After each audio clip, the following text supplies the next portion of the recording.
వందే మాత్రం. నేను మీ journalist Navata. Welcome to our voice. Greenland daddy is coming, ఒక అంతర్జాతీయ కబ్జా. నిమిషబ్దం విస్ఫోటనంగా మారింది.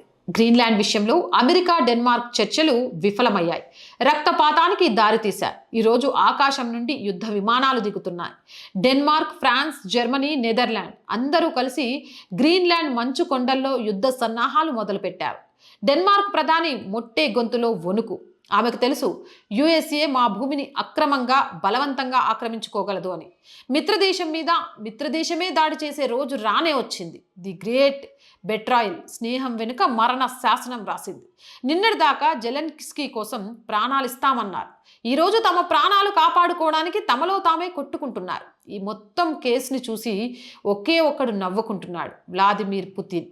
ఒక మాజీ యుఎస్ఏ సెక్రటరీ చెప్పిన మాట అక్షర సత్యం.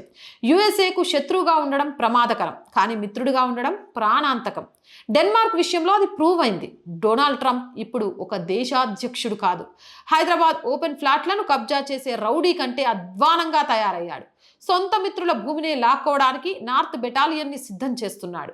మంచు కొండల వెనుక అసలు కుట్రకు తెరలేపాడు. ఎందుకు అమెరికాకు గ్రీన్లాండ్ కావాలి? అరుదైన ఖనిజాల కోసమా? కాదు. ఆర్కిటిక్ ఓషన్ రూట్స్ కోసమా? కాదు. అసలు కారణం ఒక్కటే, నేషనల్ సెక్యూరిటీ. రష్యా, చైనా నుంచి వచ్చే మిసైల్స్ నార్త్ పోల్ మీదుగా గ్రీన్లాండ్ పై నుంచే అమెరికాను తాకాలి. Great circle route shortest route. అందుకే ట్రంప్ అక్కడ గోల్డెన్ డోమ్ పెట్టాలనుకుంటున్నాడు. 175 బిలియన్ల విలువైన యాంటీ మిసైల్ సిస్టమ్ శత్రువు మిసైల్ని గాలిలోనే బూడిద చేస్తోంది. ఇక చైనీస్ శాటిలైట్స్ 24/7 అమెరికా మీద కన్నేశాయి. థర్మల్ శాటిలైట్స్ హీట్ సిగ్నేచర్స్ పడతాయి. సిగ్నేట్ శాటిలైట్స్ కమాండర్స్ రహస్య సంభాషణల్ని దొంగలిస్తాయి. వీటన్నిటినీ లేపేయాలంటే అమెరికాకు గ్రీన్లాండ్ ఒక హై గ్రౌండ్. చైనా భారత్ని కొట్టడానికి నేపాల్ని ఆక్రమిస్తే ఎలా ఉంటుందో, రష్యా చైనాలను ఆపడానికి గ్రీన్లాండ్ని అమెరికా అలాగే వాడుకుంటోంది. వెస్ట్ యూరప్ దేశాలకు ఇది జరగాల్సిందే. లెఫ్ట్ లిబరల్ ఐడియాలజీతో ఆయిల్ అండ్ గ్యాస్ తగ్గించారు. పిల్లల్ని కనడం మానేసి ఓకిజంలో మునిగిపోయారు. యుద్ధం చేయడానికి వాళ్ళ దగ్గర యువత లేదు, ఆయుధ శక్తి లేదు. ఇన్నాళ్ళు అమెరికా డాడీ ఉన్నాడు కదా అని సంబరపడ్డారు. ఇప్పుడు అదే డాడీ వాళ్ళ ఇంటి మీద జెండా పాతడానికి వస్తున్నాడు. ఇక గ్రీన్లాండ్ డెన్మార్క్ దగ్గర ఉంటే అమెరికాకు తలనొప్పి. ఎక్స్ట్రీమ్ లిబరల్స్ వాతావరణం ఐస్ మెల్టింగ్ అని అడ్డుకుంటారు. అందుకే ట్రంప్ అంటున్నాడు, నాకు అద్దె ఇల్లే వద్దు, ఓనర్షిప్ కావాలి. గ్రీన్లాండ్ ప్రజలకు $1,00,000 లంచమిచ్చైనా ఆ భూమిని కబ్జా చేస్తాడు. నిమిషబ్దం. ఆర్కిటిక్ ఓషన్ మీద మంచు కురుస్తోంది, కానీ అది శాంతి కాదు, రాబోయే పెను తుఫానుకు సంకేతం.